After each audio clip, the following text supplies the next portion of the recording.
Hello दोस्तों, channel पर आपका स्वागत है। आइए देखते हैं कन्या लगन की कुंडली में सूर्यदेव क्या प्रभाव देंगे और यदि हमारी सूर्यदेव की दशांतर दशा चल रही है तो हमें क्या रिजल्ट मिलेंगे और क्या उपाय करने चाहिए जिससे हम सूर्यदेव की दशा का ज़्यादा से ज़्यादा फायदा उठा सकें।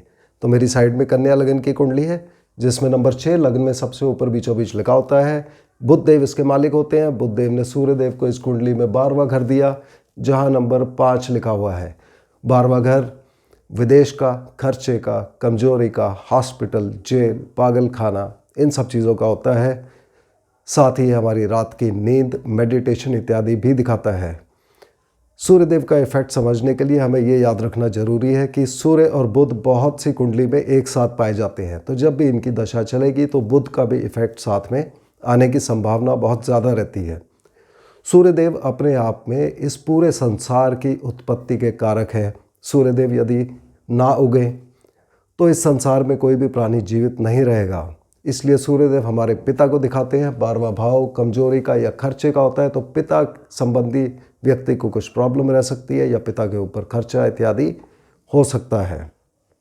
सूर्यदेव ग्रहों के राजा होते हैं, तो ये राजा को दर्शाते हैं और आज की डेट में राजा नहीं होते तो गवर्नमेंट हमारे सीनियर सुपरवाइज़र, बॉसेस इत्यादि को दिखाएंगे तो उनकी तरफ से भी इस व्यक्ति को प्रॉब्लम हो सकती है या गवर्नमेंट के तरफ खर्चा हो सकता है। गवर्नमेंट के फाइन, चालान इत्यादि भरना इनके पीरियड में हो सकता है। 12वां भाव विदेश का है, तो ये व्यक्ति को विदेश यात्रा भी करा सकते हैं, विदेश सेटलमेंट करा सकते हैं। और चूँकि सूर्यदेव गवर्नमेंट और बॉसेस इत्यादि को दिखाते हैं तो हो सकता है कि गवर्नमेंट के कार्य से इस व्यक्ति की विदेश यात्रा हो या विदेश सेटलमेंट हो या विदेश में कोई ट्रांसफ़र या पोस्टिंग भी हो सकती है।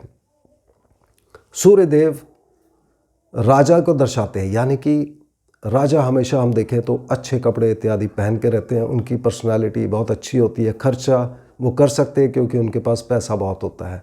उसी तरह से ये व्यक्ति भी खर्चा रेगुलर करेंगे, खर्चा करने में इनको प्रसन्नता मिलेगी और ये खर्चा इसलिए करेंगे कि राजा की तरह जैसे इनका व्यक्तित्व प्रभावशाली लगे और लोग इनकी प्रशंसा करें। तो इस बारे में इनको केयरफुल रहना चाहिए क्योंकि ये खर्चे करने की आदत से इनका पैसा इनके हाथ में टिक नहीं पाता है। और सूर्यदेव एक निरंतर चलने वाले ग्रह है, एक ही स्पीड से कंटिन्यूस ये चलते रहते हैं, तो इनका खर्चा भी कंटिन्यूस होता रहता है, पैसा आता रहता है और पैसा इनका खर्चा होता रहता है क्योंकि इनको खर्चा करने में, घूमने फिरने में, खाने पीने पे खर्चा करने पे इनको बहुत आनंद मिलता है।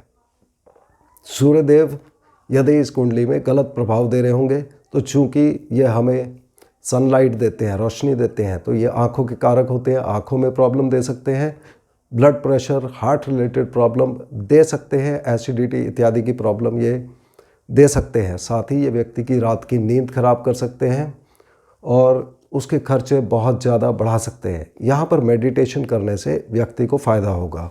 सूर्यदेव इस कुंडली के अंदर यदि 8वें भाव में बैठे हुए तो ये अपनी उच्च राशि में कहलाएंगे और यदि ये दूसरे भाव में बैठे हुए जहाँ नंबर 7 लिखा हुआ है तो ये अपनी नीच राशि में कहलाएंगे।